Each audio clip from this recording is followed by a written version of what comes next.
ಕೂತ್ಕೊಳ್ಳಿ ಸಂಜೇಗೌಡ.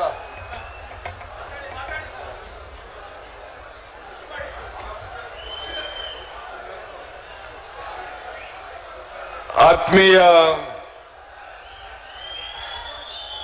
ಬಂಧುಗಳೇ, ಕುಮಾರಸ್ವಾಮಿ ಅವರು ಕೂಡ ಬರ್ತಾರೆ. ಈಗ ಅವರು ನಿಮ್ಮನ್ನ ಉದ್ದೇಶಿಸಿ ಭಾಷಣ ಮಾಡ್ತಾರೆ. ದಯಮಾಡಿ ಇನ್ನೊಂದು ಅರ್ಧ ಗಂಟೆ ನೀವೆಲ್ಲರೂ ಕೂಡ ಸಹನೆ ಕಳ್ಕೊಳ್ಳದೇನೆ ಸಮಾಧಾನದಿಂದ ಕೂರ್ಬೇಕು ಅಂತೇಳಿ ಎಲ್ಲರಲ್ಲೂ ಕೂಡ ಮನವಿ. ದಯವಿಟ್ಟು ಕೂತ್ಕೊಳ್ಳಿ ಎಲ್ಲರೂ, ಪ್ಲೀಸ್ ಸಿಡಾಮ್, ಪ್ಲೀಸ್ ಪ್ಲೀಸ್ ಕೂತ್ಕೊಳ್ಳಿ, ಎಲ್ಲ ಕೂತ್ಕೊಳ್ಳಿ.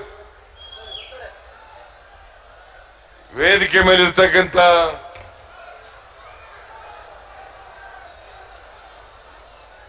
ರಾಜ್ಯದ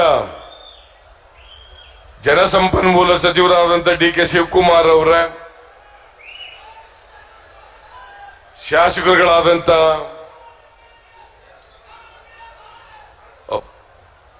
ಪಾರ್ಲಿಮೆಂಟ್ನಲ್ಲಿ ಕಾಂಗ್ರೆಸ್ ಪಕ್ಷದ ನಾಯಕರಾದಂಥ ಶ್ರೀ ಮಲ್ಲಿಕಾರ್ಜುನ ಖರ್ಗೆ ಅವರ, ಶಾಸಕರಾದಂಥ ಶ್ರೀನಿವಾಸ್ ಗೌಡ ಅವರ, ವಿ ಮುನಿಯಪ್ಪ ಅವರ, ನಂಜೇಗೌಡ ಅವರ,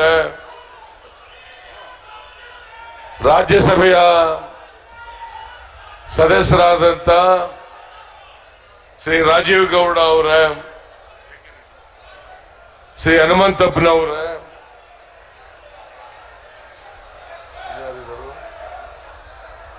ನಜೀರ್ ಸಾಬ್ ಅವರ,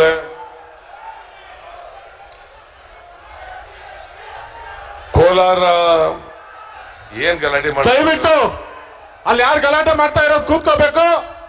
ಸ್ವಲ್ಪ ಹೊತ್ತು ಯಾರಾದ್ರೂ ಏನ್ ನಮ್ಗೆ ಕೊಡ್ತಾ ಇದ್ರು ಸ್ವಲ್ಪ ನಿಲ್ಸ್ರಿ, ಒಂದ್ 5 ನಿಮಿಷ ನಿಲ್ಸ್ರಿ. ಸಿದ್ದರಾಮಯ್ಯ ಅವ್ರು ಮಾತಾಡ್ತಾ ಇದ್ದಾರೆ, ಇವ್ರು ಆದ್ಮೇಲೆ ಕುಮಾರಸ್ವಾಮಿ ಅವ್ರು ಬರ್ತಾ ಇದ್ದಾರೆ. ಒಂದು 20 ನಿಮಿಷ ಅಲ್ಲಿ ಕಾರ್ಯಕ್ರಮ ಮುಗಿಯುತ್ತೆ. ದಯವಿಟ್ಟು ಎಲ್ಲರೂ ಸೈಲೆಂಟ್ ಆಗಿರ್ಬೇಕಲ್ಲಿ. ನಮ್ಮ ನಾಯಕರು, ಈ ರಾಜ್ಯಕ್ಕೆ ಅಕ್ಕಿ ಕೊಟ್ಟ ನಾಯಕರು ಇವತ್ತು ನಮ್ಮ ಮುಂದೆ ಮಾತಾಡ್ತಾ ಇದ್ದಾರೆ. ನಾವು ಅವರಿಗೆ ಮರ್ಯಾದೆ ಕೊಡಬೇಕು. ದಯವಿಟ್ಟು ಶಿಸ್ತಿನ ಸಿಪಾಯಿಗಳಾಗಿ ಕೂತ್ಕೊಳ್ಳಿ. ದಯವಿಟ್ಟು ಕೂತ್ಕೊಳ್ಳಿ, ಕೂತ್ಕೊಳ್ಳಿ ಪ್ಲೀಸ್. ಎಲ್ಲ ಕೂರ್ರಿ, ಕೂರಿ ಕೂರಿ ಪ್ಲೀಸ್, ಕೂತ್ಕೊಳ್ಳಿ. ದಯವಿಟ್ಟು ಕೂತ್ಕೊಳ್ಳಿ, ದಯವಿಟ್ಟು ಕೂತ್ಕೊಳ್ಳಿ. ವೇದಿಕೆ ಮೇಲಿರ್ತಕ್ಕಂಥ ಎಲ್ಲ ಮಾಜಿ ಶಾಸಕರುಗಳೇ, ಕಾಂಗ್ರೆಸ್ ಮತ್ತು ಜೆಡಿಎಸ್ನ ಎಲ್ಲ ಮುಖಂಡರುಗಳೇ,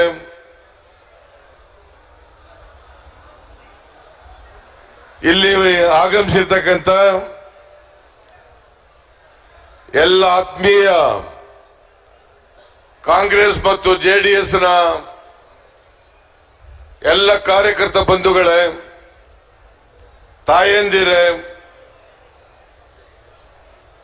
ಮಾಧ್ಯಮದ ಎಲ್ಲ ಗೆಳೆಯರೇ, ಈಗಾಗಲೇ ರಾಹುಲ್ ಗಾಂಧಿ ಅವರು ಬಹಳ ದೀರ್ಘವಾಗಿ ನಿಮ್ಮನ್ನೆಲ್ಲ ಉದ್ದೇಶಿಸಿ ಮಾತನಾಡಿದ್ದಾರೆ. ರಾಹುಲ್ ಗಾಂಧಿ ಅವರು ನುಡಿದಂತೆ ನಡೆಯುವ ಒಬ್ಬ ನಾಯಕರು ಅಂತಕ್ಕಂಥದ್ದನ್ನು ತಾವೆಲ್ಲ ತಿಳ್ಕೋಬೇಕಾಗ್ತದೆ. ನಿಮ್ಗೆಲ್ಲ ಗೊತ್ತಿರಬೇಕು, ದೇಶದಲ್ಲಿ 5 ರಾಜ್ಯಗಳಲ್ಲಿ ಚುನಾವಣೆ ನಡೆಯಿತು. 5 ರಾಜ್ಯಗಳಲ್ಲಿ ಚುನಾವಣಾ ಸಂದರ್ಭದಲ್ಲಿ ರಾಹುಲ್ ಗಾಂಧಿ ಅವರು ರೈತರ ಸಾಲ ಮನ್ನಾ ಮಾಡ್ತೀನಿ ಅಂತಕ್ಕಂಥ ಭರವಸೆಯನ್ನ ಕೊಟ್ಟಿದ್ದರು. ಮಧ್ಯಪ್ರದೇಶ, ರಾಜಸ್ಥಾನ, ಛತ್ತೀಸ್ಗಢ ಈ 3 ರಾಜ್ಯಗಳಲ್ಲಿ ಅಧಿಕಾರಕ್ಕೆ ಬಂದ ಕೆಲವೇ ದಿನಗಳಲ್ಲಿ ರೈತರ ಸಾಲವನ್ನ ರಾಹುಲ್ ಗಾಂಧಿ ಅವರು ಕೊಟ್ಟ ಮಾತಿನಂತೆ ಅಲ್ಲಿನ ಮುಖ್ಯಮಂತ್ರಿಗಳು ಈಡೇರಿಸಿದ್ದಾರೆ ಅಂತಕ್ಕಂಥದ್ದನ್ನ ಹೇಳಲಿಕ್ಕೆ ಬಯಸ್ತಾ ಇದ್ದೇನೆ. ಇವತ್ತು ರಾಹುಲ್ ಗಾಂಧಿ ಅವರು ಈ ದೇಶದ ರೈತರಿಗೆ, ಈ ದೇಶದ ಮಹಿಳೆಯರಿಗೆ, ಈ ದೇಶದ ಯುವಕರಿಗೆ ಅನೇಕ ಭರವಸೆಗಳನ್ನು ಕೊಟ್ಟಿದ್ದಾರೆ. ನಾವು ಅಧಿಕಾರಕ್ಕೆ ಬಂದ್ರೆ ಅನೇಕ ವರ್ಷಗಳಿಂದ ಪಾರ್ಲಿಮೆಂಟ್ ನಲ್ಲಿ ಕೊಳಿತಾ ಇರ್ತಕ್ಕಂಥ ಮಹಿಳಾ ಮೀಸಲಾತಿಯನ್ನ ಲೋಕಸಭೆಯಲ್ಲಿ ಮತ್ತು ವಿಧಾನಸಭೆಗಳಲ್ಲಿ 33% ಮೀಸಲಾತಿ ಮಹಿಳೆಯರಿಗೆ ಕೊಡ್ತಕ್ಕಂಥ ಕಾನೂನನ್ನ ನಾವು ಪಾಸ್ ಮಾಡ್ತೇವೆ. ಎಲ್ಲ ಮಹಿಳೆಯರಿಗೆ ದೇಶದಲ್ಲಿ ಲೋಕಸಭೆಗೆ ಮತ್ತು ಅಸೆಂಬ್ಲಿಗೆ 33% ಮೀಸಲಾತಿ ಕೊಡ್ತೇವೆ ಅಂತಕ್ಕಂಥ ಭರವಸೆಯನ್ನ ಕೊಟ್ಟಿದ್ದಾರೆ. ಈ ದೇಶದ ರೈತರು ಕೃಷಿ ಅಭಿವೃದ್ಧಿ ಆಗಬೇಕಾದ್ರೆ ಕೃಷಿಗೆ ವಿಶೇಷವಾದಂತ ಒತ್ತನ್ನ ಕೊಟ್ಟು ಕೃಷಿ ಕ್ಷೇತ್ರಕ್ಕೆ ಕೇಂದ್ರದಲ್ಲಿ ಪ್ರತ್ಯೇಕವಾದಂತ ಬಜೆಟ್ ಅನ್ನ ರೈತರಿಗೋಸ್ಕರನೇ ಮಂಡಿಸ್ತೀವಿ ಅಂತಕ್ಕಂಥ ಮಾತನ್ನ ಪ್ರಣಾಳಿಕೆಯಲ್ಲಿ ಹೇಳಿದ್ದಾರೆ. ಎರಡನೇದು, ಕೇಂದ್ರದಲ್ಲಿ ಖಾಲಿ ಇರ್ತಕ್ಕಂಥ 24 ಲಕ್ಷ ಉದ್ಯೋಗಗಳನ್ನ ಭರ್ತಿ ಮಾಡ್ತೇವೆ ಅಂತಕ್ಕಂಥ ಮಾತನ್ನ ಹೇಳಿದ್ದಾರೆ. ಅದರ ಜೊತೆಗೆ ಯಾರು ಬಡತನದ ರೇಖೆಯಿಂದ ಕೆಳಗಡೆ ಇದ್ದಾರೆ, ಯಾರಿಗೆ 12,000 ರೂಪಾಯಿ ತಿಂಗಳಿಗೆ ಆದಾಯ ಇಲ್ಲ, ಅವರಿಗೆ ತಿಂಗಳಿಗೆ 6,000 ರೂಪಾಯಿನಂತೆ 72,000 ಮಹಿಳೆಯರಿಗೆ ಅವರ ಅಕೌಂಟ್ಗಳಿಗೆ ಜಮಾ ಮಾಡ್ತೀವಿ ಅಂತ ಮಾತನ್ನ ಹೇಳಿದ್ದಾರೆ. ಇವತ್ತು ರಾಹುಲ್ ಗಾಂಧಿ ಅವರು ಈ ದೇಶದ ಯುವಕರು, ಮಹಿಳೆಯರು, ರೈತರು, ಪರಿಶಿಷ್ಟ ಜಾತಿ ಪರಿಶಿಷ್ಟ ವರ್ಗದವರು, ಅಲ್ಪಸಂಖ್ಯಾತರು ಇವರ ಸಮಸ್ಯೆಗಳ ಬಗ್ಗೆ ಮಾತನಾಡ್ತಾರೆ. ನರೇಂದ್ರ ಮೋದಿ ಅವರು ನಿನ್ನೆ ಗಂಗಾವತಿಯಲ್ಲಿ ಅವರು ಭಾಷಣ, ಸಾರ್ವಜನಿಕ ಭಾಷಣ, ನೀವೆಲ್ಲ ಅವ್ರ ಭಾಷಣ ಕೇಳಿರಬೇಕು. ಅವ್ರ ಭಾಷಣದಲ್ಲಿ ದೇಶದ ಜನರ, ಬಡವರು, ದಲಿತರು, ಹಿಂದುಳಿದವರು, ರೈತರು ಇವ್ರು ಯಾರ ಸಮಸ್ಯೆಗಳ ಬಗ್ಗೆನೂ ಕೂಡ ಒಂದೇ ಒಂದು ಮಾತನ್ನ ಹೇಳಿಲ್ಲ. ಅವರು ಈಗೇನು ಮಾಡಿದ್ದೀನಿ, ಮುಂದೆ ಏನ್ ಮಾಡ್ತೀನಿ ಅನ್ನೋದ್ರ ಬಗ್ಗೆ ಪ್ರಸ್ತಾಪ ಮಾಡಿಲ್ಲ. ಈಗಾಗಲೇ ರಾಹುಲ್ ಗಾಂಧಿ ಅವರು ಹೇಳಿದ್ರು. ಅವ್ರು ಹೇಳಿದ್ದು ಹಿಂದೆ ಇದ್ದಂತ ಸರ್ಕಾರ 10% ಸರ್ಕಾರ, ಈಗಿರ್ತಕ್ಕಂಥ ಸರ್ಕಾರ 20% ಸರ್ಕಾರ. ನರೇಂದ್ರ ಮೋದಿ ಅವರೇ, ನಿಮಗೆ ನಾಚಿಕೆ ಆಗಲ್ವೇನ್ರಿ?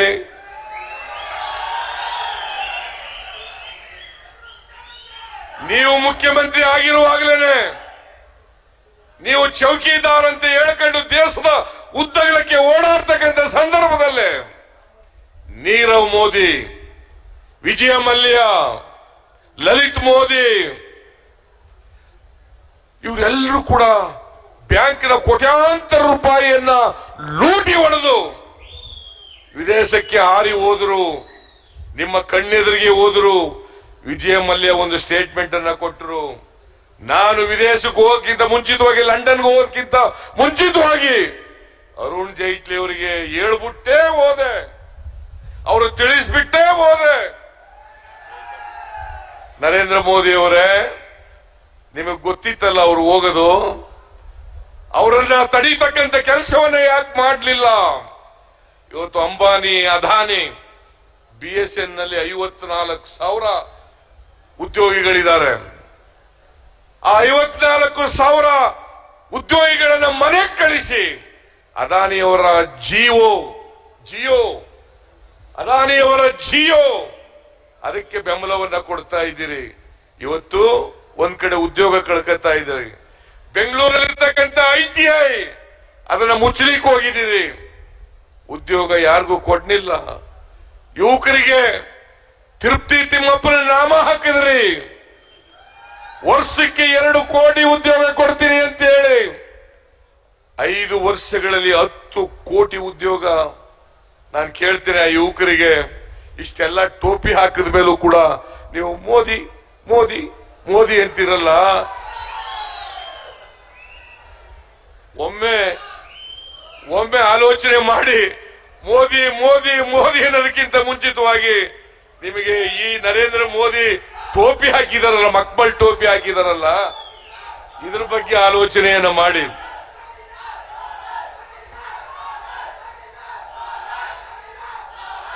ನರೇಂದ್ರ ಮೋದಿ ಯಾರು ಕೂಡ ಅವರಿಗೆ ಚೌಕಿದಾರ್ ಅಂತ ಅವ್ರು ಯಾರು ಕೂಡ ಅವರಿಗೆ ಯಾರು ಹೇಳಿಲ್ಲ. ಅವರಿಗೆ ರಾಷ್ಟ್ರಪತಿಗಳು ಅವರಿಗೆ ಚೌಕಿದಾರ್ ಅಂತೇಳಿ ಅವ್ರಿಗೆ ನಾಮಕರಣ ಮಾಡಿಲ್ಲ. ಇವರೇ ಹೇಳ್ಕೊಂಡಿರೋದು ನಾನು ಚೌಕಿದಾರ. ನರೇಂದ್ರ ಮೋದಿ ಅವರೇ, ರಫೇಲ್ ಹಗರಣದಲ್ಲಿ 30,000 ಕೋಟಿ ರೂಪಾಯಿ ನೀವು ಅಂಬಾನಿಗಳು, ಅನಿಲ್ ಅಂಬಾನಿ ಸೇರ್ಕೊಂಡು ಲೂಟಿ ಹೊಡೆದಿದ್ದೀರಿ. ಅದಕ್ಕೋಸ್ಕರ ನಿಮಗೆ ನೀವು ಚೌಕಿದಾರ್ ಅಲ್ಲ, ಭ್ರಷ್ಟಾಚಾರದಲ್ಲಿ ಭಾಗಿದಾರ್ ಅಂತಕ್ಕಂಥದ್ದನ್ನ ಹೇಳಲಿಕ್ಕೆ ಬಯಸ್ತಾ ಇದ್ದೇನೆ.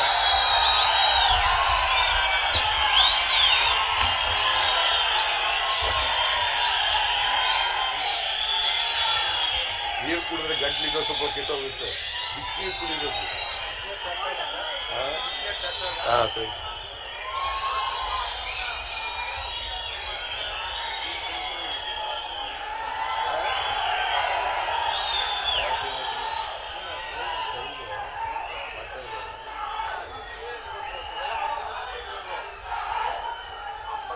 ಎಲ್ಲ ಕೂತ್ಕೊಳ್ರಿ, ಎಲ್ಲ ಕೂರ್ರಿ, ಬರೀ ಪಾಶ ಕೂತ್ಕೊಳ್ರಿ. ಹಲೋ, ಈ ರಾಜ್ಯದ ಮುಖ್ಯಮಂತ್ರಿ ಬಡವರ ಸಾಲ ಮನ್ನಾ ಮಾಡಿದ ಸನ್ಮಾನ್ಯ ಶ್ರೀ ಎಚ್ ಡಿ ಕುಮಾರಸ್ವಾಮಿ ಅವರು ಆಗಮಿಸಿದ್ದಾರೆ. ಅವರಿಗೆ ಉತ್ಪೂರ್ವಕವಾದ ಸ್ವಾಗತವನ್ನ ಜೆಡಿಎಸ್ ಮತ್ತು ಕಾಂಗ್ರೆಸ್ ಪಕ್ಷದ ವತಿಯಿಂದ ನಾವು ಸ್ವಾಗತವನ್ನ ಬಯಸ್ತಾ ಇದ್ದೀವಿ.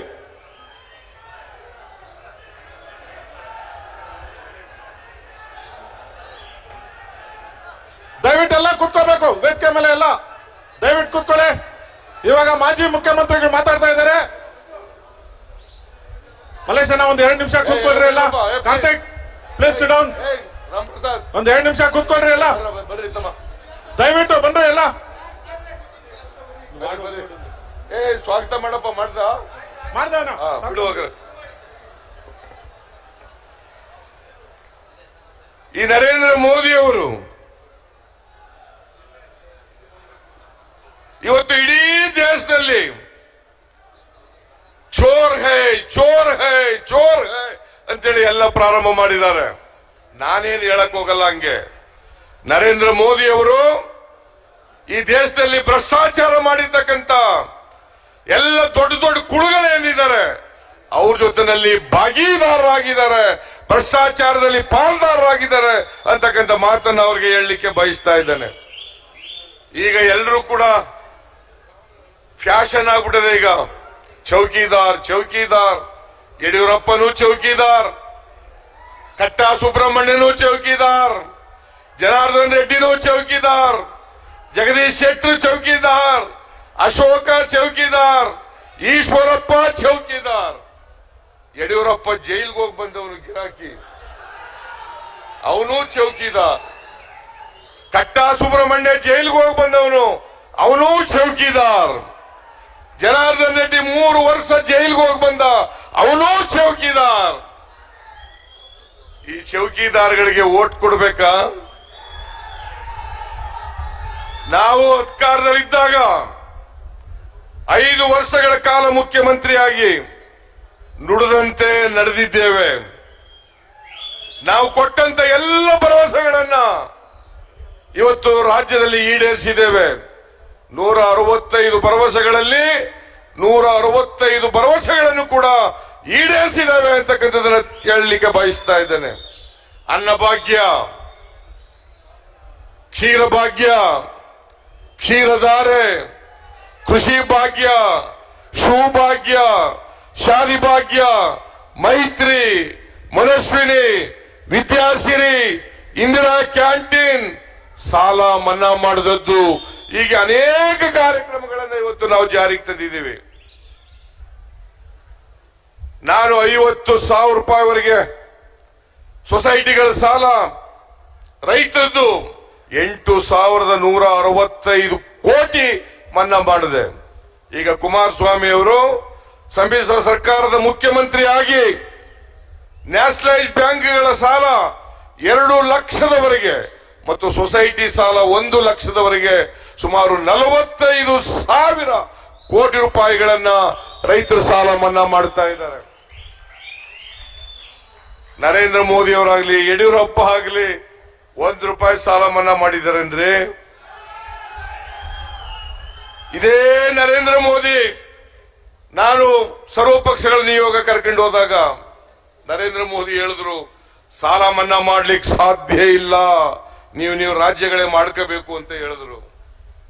ಇದೇ ಯಡಿಯೂರಪ್ಪ ಡಿಸೆಂಬರ್ 30, 2009ರಲ್ಲಿ ನಮ್ಮ ಪಕ್ಷದವರು ಸಾಲ ಮನ್ನಾ ಮಾಡಿ ಅಂತ ಹೇಳಿದಾಗ ನಮ್ಮ ಸರ್ಕಾರದಲ್ಲಿ ನೋಟ್ ಪ್ರಿಂಟ್ ಮಾಡೋ ಮಿಷಿನ್ ಇಲ್ಲ ಅಂತೇಳಿ ಇದೇ ಯಡಿಯೂರಪ್ಪ ಹೇಳಿದ್ರು. ಯಡಿಯೂರಪ್ಪ ಮನ್ನಾ ಮಾಡಲಿಲ್ಲ, ನರೇಂದ್ರ ಮೋದಿ ಮನ್ನಾ ಮಾಡಲಿಲ್ಲ. ಹಿಂದೆ ಜಗದೀಶ್ ಶೆಟ್ಟರು ಮನ್ನಾ ಮಾಡಿದಂತ ಸಾಲನ ನಾನು ಬಂದು ತೀರಿಸಿದೆ. 25,000 ರೂಪಾಯಿ, ಸುಮಾರು 2,500 ಕೋಟಿ ನಾನು ತೀರಿಸಿದೆ. ಇವತ್ತು ನಮ್ಮ ಎಲ್ಲ ಕಾರ್ಯಕ್ರಮಗಳು ಕೂಡ ಕುಮಾರಸ್ವಾಮಿ ಅವರ ಸರ್ಕಾರದಲ್ಲಿ ಮುಂದುವರಿತಾ ಇದ್ದಾವೆ. ಹೊಸ ಕಾರ್ಯಕ್ರಮಗಳನ್ನು ಕೂಡ ಇವತ್ತು ಘೋಷಣೆ ಮಾಡಿ ಅವುಗಳನ್ನು ಜಾರಿ ಕೊಡ್ತಾ ಇದ್ದಾರೆ. ನರೇಂದ್ರ ಮೋದಿ ಅವರು 5 ವರ್ಷದಲ್ಲಿ ಏನ್ ಮಾಡಿದ್ದೀವಿ ಅಂತ ಹೇಳ್ತಾ ಇಲ್ಲ. 15 ಲಕ್ಷ ವಿದೇಶದಲ್ಲಿರ್ತಕ್ಕಂಥ ಕಪ್ಪು ಹಣ ತಗೊಬಂದು ಎಲ್ಲರ ಅಕೌಂಟ್ಗಳಿಗೆ 15 ಲಕ್ಷ ಹಾಕ್ತಿವಿ ಅಂತ ಹೇಳಿದ್ರು. ಹಾಕಿದ್ರ 15 ಲಕ್ಷ ಹಾಕಿದ್ರ? ಓಲೆ 15 ಪೈಸೆನಾರು ಹಾಕಿದ್ರ? ಏನವ್ರ ಕೊಡುಗೆ ಏನು? ಬಿಜೆಪಿ ಅವ್ರ ಕೊಡುಗೆ ಏನು? ನಾನು ಮುಖ್ಯಮಂತ್ರಿ ಆಗಿರುವಾಗ ಎತ್ತಿನಹೊಳೆ ಪ್ರಾಜೆಕ್ಟ್ ಸುಮಾರು 13,000 ಕೋಟಿ ರೂಪಾಯಿಗೆ ಮಂಜೂರಾತಿ ಕೊಟ್ಟು ಅದನ್ನ ಇವತ್ತು ಜಾರಿ ಮಾಡ್ತಾ ಇರ್ತಕ್ಕಂಥದ್ದು. ಈಗಾಗಲೇ 4,000 ಕೋಟಿ ರೂಪಾಯಿಗಳನ್ನ ಎತ್ತಿನಹೊಳೆ ಪ್ರಾಜೆಕ್ಟ್ಗೆ ನಾವು ಖರ್ಚು ಮಾಡ್ತಾ ಇದ್ದೀವಿ. ಈ ಎತ್ತಿನಹೊಳೆ ಪ್ರಾಜೆಕ್ಟ್ ಆಗಬೇಕಾದ್ರೆ ಮುನಿಯಪ್ಪ, KH ಮುನಿಯಪ್ಪನವರು, ವೀರಪ್ಪ ಮೊಯ್ಲಿ ಚಿಕ್ಕಬಳ್ಳಾಪುರದ MP, ಇವರೆಲ್ಲರೂ ಕೂಡ ಒತ್ತಾಯ ಮಾಡಿದ್ರು. ಕೋಲಾರದ ಎಲ್ಲ ಲೀಡರ್ಗಳು, ಎಲ್ಲ MLAಗಳು, ಲೀಡರ್ಗಳಂದ್ರೆ MLAಗಳೇ, ಮುನಿಯಪ್ಪನೂ, ಶ್ರೀನಿವಾಸ್ ಗೌಡ್ನೂ, ನಂಜೇಗೌಡನೂ, ರಾಜೀವ್ ಗೌಡ್ನೂ, ರೂಪಾ ಶಶಿಧರ್, ಕೃಷ್ಣಾರೆಡ್ಡಿ, ಎಲ್ಲರೂ ಕೂಡ ನಜೀರ್ ಅಹಮದ್, ನಾರಾಯಣ ಸ್ವಾಮಿ, ಇವರೆಲ್ಲರೂ ಕೂಡ ಒತ್ತಾಯ ಮಾಡಿದ್ರು. ನಮಗೆ ಕುಡಿಯೋ ನೀರ್ನಾರು ಕೊಡಿ, ಇಲ್ಲಿ ದೊಡ್ಡ ದೊಡ್ಡ ನದಿಗಳಿಲ್ಲ, ನೀರಾವರಿ ಮಾಡಕ್ ಆಗಲ್ಲ, ಕುಡಿಯೋ ನೀರ್ನಾರು ಕೊಡ್ರಿ ಕೋಲಾರ ಚಿಕ್ಕಬಳ್ಳಾಪುರ ಜಿಲ್ಲೆಗಳು ಅಂತೇಳಿ 13,000 ಕೋಟಿ ರೂಪಾಯಿಗಳ ಯೋಜನೆಯನ್ನ ಮಂಜೂರು ಮಾಡಿದೆ. ಅದು ಎತ್ತಿನಹೊಳೆ. KC ವ್ಯಾಲಿ ಈಗ ಜಾಸ್ತಿ ಆಗಿದೆ.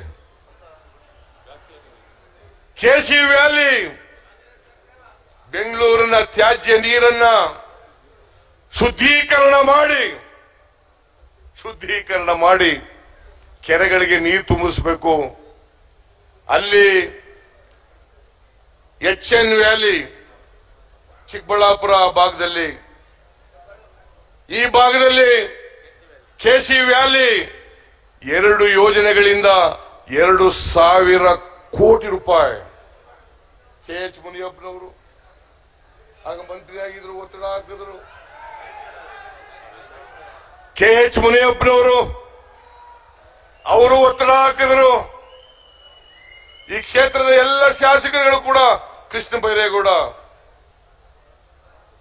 ಸ್ಪೀಕರ್ ರಮೇಶ್ ಕುಮಾರ್, ನಾರಾಯಣ ಸ್ವಾಮಿ, ನಂಜೇಗೌಡ ಇರಲಿಲ್ಲ, ಮುನಿಯಪ್ಪ, ಶ್ರೀನಿವಾಸ ಗೌಡ, ರಾಜೀವ್ ಗೌಡ ಇವರೆಲ್ಲರೂ ಕೂಡ ನಮ್ಗೆ ಕೆರೆಗಳು ತುಂಬಿಸ್ಕೊಡಿ.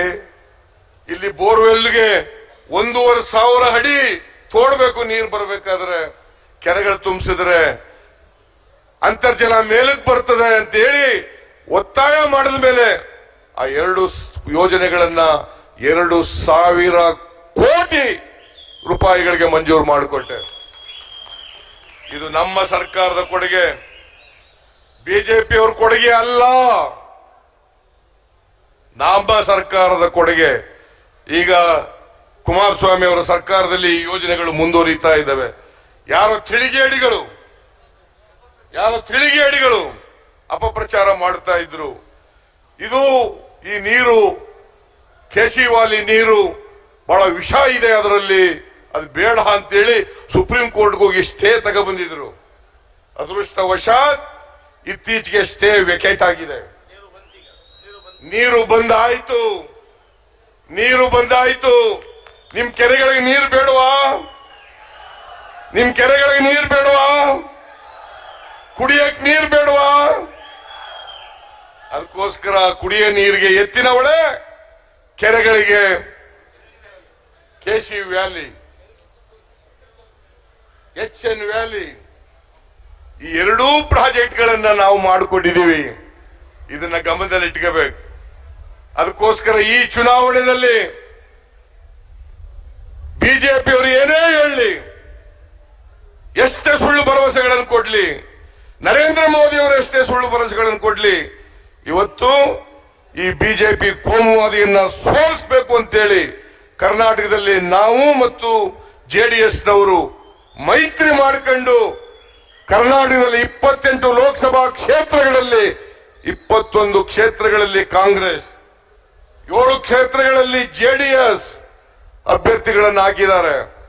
ನಾನು ದೇವೇಗೌಡರು ಕಳೆದ 5 ದಿನಗಳಿಂದ ಬೆಂಗಳೂರಿನ ಕ್ಷೇತ್ರಗಳಲ್ಲಿ, ಚಿಕ್ಕಬಳ್ಳಾಪುರದಲ್ಲಿ, ತುಮಕೂರಿನಲ್ಲಿ, ಹಾಸನದಲ್ಲಿ, ಮಂಡ್ಯದಲ್ಲಿ, ಮೈಸೂರಿನಲ್ಲಿ ಇವತ್ತು ಒಟ್ಟಾಗಿ ಪ್ರಚಾರವನ್ನ ಮಾಡಿದ್ದೇವೆ. ನಮ್ಮ ಕಾರ್ಯಕರ್ತರಲ್ಲಿ ಸಂಶಯ ಇರಬಾರದು. ನಮ್ಮ ಎಲ್ಲ ಹಳೆಯ ಭಿನ್ನಾಭಿಪ್ರಾಯಗಳನ್ನು ಮರೆತು ಇವತ್ತು ಕೋಮುವಾದಿ ಬಿಜೆಪಿಯನ್ನ ಸೋಲಿಸತಕ್ಕಂಥದ್ದು, ದೇಶದ ಹಿತದೃಷ್ಟಿಯಿಂದ, ಪ್ರಜಾತಂತ್ರದ ರಕ್ಷಣೆಗೋಸ್ಕರ, ಜನತಂತ್ರದ ರಕ್ಷಣೆಗೋಸ್ಕರ, ಕಾನ್ಸ್ಟಿಟ್ಯೂಷನ್ ರಕ್ಷಣೆಗೋಸ್ಕರ ಇವತ್ತು ಬಿಜೆಪಿಯನ್ನ ನಾವು ಸೋಲಿಸಲೇಬೇಕು. ಇದು ನಮ್ಮೆಲ್ಲರ ಕರ್ತವ್ಯ ಆಗಬೇಕು. ನಾನು ಜೆಡಿಎಸ್ ಕಾಂಗ್ರೆಸ್ ಕಾರ್ಯಕರ್ತರಲ್ಲಿ ಕೈ ಜೋಡಿಸಿ ಪ್ರಾರ್ಥನೆಯನ್ನ ಮಾಡ್ತೇನೆ. ದಯಮಾಡಿ ನಿಮ್ಮ ಭಿನ್ನಾಭಿಪ್ರಾಯಗಳನ್ನು ಬಿಡಿ. ಇವತ್ತು ದೇಶ ಮುಖ್ಯ. ಇಡೀ ಜಗತ್ತು ಇವತ್ತು ಈ ಚುನಾವಣೆಯನ್ನ ಗಮನಿಸ್ತಾ ಇದೆ. ಇವತ್ತು ನರೇಂದ್ರ ಮೋದಿ ಒಬ್ಬ ಸರ್ವಾಧಿಕಾರಿ ಆಗ್ತಾ ಇದ್ದಾನೆ. ಈ ಸರ್ವಾಧಿಕಾರಿಗೆ ಮತ್ತೆ ವೋಟ್ ಹಾಕ್ತಾರೋ ಇಲ್ವೋ ಅಂತಕ್ಕಂಥದ್ರ ಬಗ್ಗೆ ಜಗತ್ತು ಇವತ್ತು ನಮ್ಮನ್ನ ಗಮನಿಸ್ತಾ ಇದೆ.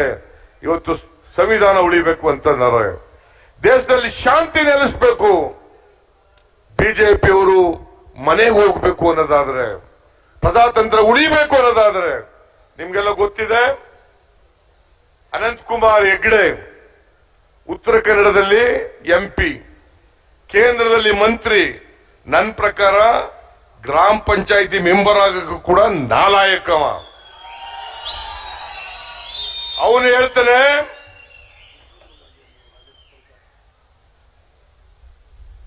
ನಾವು ಅಧಿಕಾರಕ್ಕೆ ಬಂದಿರೋದೇ ಸಂವಿಧಾನವನ್ನು ಬದಲಾವಣೆ ಮಾಡಲಿಕ್ಕೆ. ಬೆಂಗಳೂರು ಸೌತ್ ನಲ್ಲಿ ಅಭ್ಯರ್ಥಿ ಆಗಿರ್ತಕ್ಕಂಥ ಹುಡುಗ, RSS ABVP ಹುಡುಗ, ಅವನು ಹೇಳ್ತಾನೆ, ಬಾಬಾ ಸಾಹೇಬ್ ಅಂಬೇಡ್ಕರ್ ಅವರ ಪ್ರತಿಮೆಗಳನ್ನ ಧ್ವಂಸ ಮಾಡಿ, ಸಂವಿಧಾನವನ್ನ ಸುಟ್ಟಾಕಿ, ಈ ಬಿಜೆಪಿಯವರಿಗೆ ದಲಿತರು, ಹಿಂದುಳಿದವರು, ಅಲ್ಪಸಂಖ್ಯಾತರು ವೋಟ್ ಕೊಡಬೇಕಾ?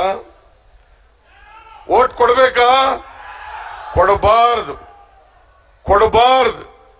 ಮಾತ್ರ ಸಬ್ಕ ಸಾಥ್ ಸಬ್ಕ ವಿಕಾಸ್. ನಾನು ಕೇಳ್ತೀನಿ, ಆ ಈಶ್ವರಪ್ಪ ಬಾಯಿಗೆ ಬಂದಾಗ ಮಾತಾಡ್ತಾನೆ. 27 ಲೋಕಸಭಾ ಕ್ಷೇತ್ರಗಳಲ್ಲಿ ಬಿಜೆಪಿಯವರು ಒಬ್ಬನಿಗೆ ಹಿಂದುಳಿದವರಿಗೆ ಟಿಕೆಟ್ ಕೊಟ್ಟಿಲ್ಲ, ಒಬ್ಬ ಅಲ್ಪಸಂಖ್ಯಾತರಿಗೆ ಟಿಕೆಟ್ ಕೊಟ್ಟಿಲ್ಲ. ನಾವು ಮೈತ್ರಿ ಪಕ್ಷಗಳು 8 ಜನ ಹಿಂದುಳಿದವರಿಗೆ, ಒಬ್ಬ ಅಲ್ಪಸಂಖ್ಯಾತರಿಗೆ, ಒಬ್ಬ ರೆಡ್ಡಿಗೆ ನಾವು ಹೀಗೆ ಸಾಮಾಜಿಕ ನ್ಯಾಯವನ್ನ ಟಿಕೆಟ್ ಕೊಡೋದ್ರಲ್ಲಿ ಮಾಡಿದ್ದೇವೆ. ಆ ಈಶ್ವರಪ್ಪ ಇದ್ಕೊಂಡು ಒಬ್ಬ ಕುರುಬರಿಗೆ ಟಿಕೆಟ್ ಕೊಡ್ಸಕ್ಕಾಗಿಲ್ಲ. ಅವನ ಯೋಗ್ಯತೆಗೆ ಮಾನ ಮರ್ಯಾದೆ ಇದ್ರೆ ಈಶ್ವರಪ್ಪ ರಾಜೀನಾಮೆ ಕೊಟ್ಬಿಟ್ಟು ಪಕ್ಷದಿಂದ ಹೊರಗಡೆ ನಡಿ. ನೀನು ಯೋಗ್ಯತೆ ಇಲ್ಲ ನಿನಗೆ. ಮಾತಾಡ್ತೀರಾ ಈಶ್ವರಪ್ಪ? ಸಬ್ಕೆ ಸಾಥ್ ಸಬ್ಕಾ ವಿಕಾಸ್. ಹಿಂದುಳಿದವರು ಬೇಡ, ದಲಿತರು ಬೇಡ, ಮಹಿಳೆಯರು ಬೇಡ, ಅಲ್ಪಸಂಖ್ಯಾತರು ಬೇಡ. ಇದು ಇವತ್ತು ನಡೀತಾ ಇರ್ತಕ್ಕಂಥದ್ದು. ಅದರಿಂದ ಸಾಮಾಜಿಕ ನ್ಯಾಯಕ್ಕೆ ಯಾವುದಾದರೂ ಪಕ್ಷ ವಿರುದ್ಧವಾಗಿದ್ರೆ ಅದು ಬಿಜೆಪಿ, RSS, ಬಜರಂಗ ದಳ. ಇದನ್ನ ನೀವು ತಿಳ್ಕೋಬೇಕಾಗ್ತದೆ. ಇದನ್ನ ನಿಮ್ಮಲ್ಲಿ ಕೈ ಜೋಡಿಸಿ ಪ್ರಾರ್ಥನೆ ಮಾಡ್ತೀನಿ ಎಲ್ಲ ಕಾಂಗ್ರೆಸ್ ಮತ್ತು JDS ಕಾರ್ಯಕರ್ತರಿಗೆ. KH ಮುನಿಯಪ್ಪನವರು 7 ಸಾರಿ ಲೋಕಸಭಾ ಸದಸ್ಯರಾಗಿದ್ದಾರೆ. 7 ಸಾರಿ ಲೋಕಸಭಾ ಸದಸ್ಯರಾಗಿದ್ದಾರೆ. ಬಹುಶಃ ನನ್ನ ಪ್ರಕಾರ